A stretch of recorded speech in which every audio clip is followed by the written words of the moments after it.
Suman purchased 25 liters of milk at rupees 45 per liter and another 15 liter of milk at rupees 50 per liter. তাহলে সুমন কি করেছে 25 litre দুধ কিনেছে 45 টাকা দরে আর আরেক জায়গা থেকে 15 লিটার দুধ কিনেছে 50 টাকা দরে।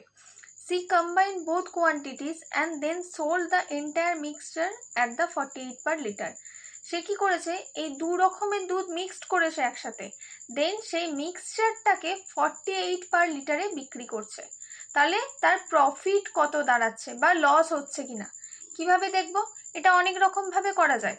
আমি যে প্রসেসটাই করছি সেটা আমার কাছে সহজ মনে হয়। যেটা হচ্ছে কি এখানে আমি কি বলছি, যেটা কম্বাইন্ড মিক্সচার যেটা সেটা 48 রুপিসে, তাহলে আমি কি করব 48টাকে মিডিলে রাখবো, এটার উপর আমি সবটা করব।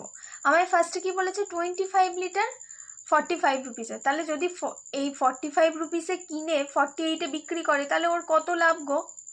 তাহলে 48-এ বিক্রি করলে ওর কত হচ্ছে 48 মাইনাস 45, কারণ ও তো 45-এ কিনেছে আর 48-এ বিক্রি করছে, তাহলে ওর এখানে লাভ কত +3।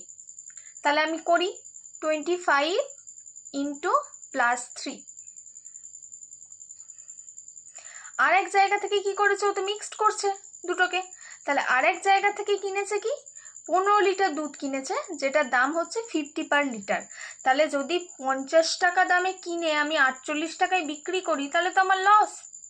তাহলে আমার যদি লস হয় তাহলে আমার এখানে কি করতে হবে 48 মাইনাস 50, তাহলে আমার এখানে কত দাঁড়াচ্ছে -2।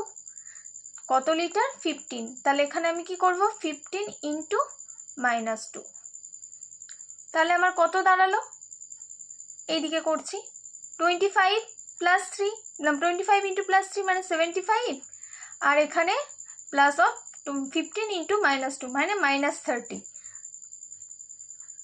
তাহলে প্লাসে মাইনাসে মাইনাস 75 -30 মানে আমার কত দাঁড়ালো +45। তাহলে আমার এটা কি হলো প্রফিট, প্লাস সাইনটা মানে প্রফিট, তাহলে আমার প্রফিট হলো প্রফিট অফ ₹45।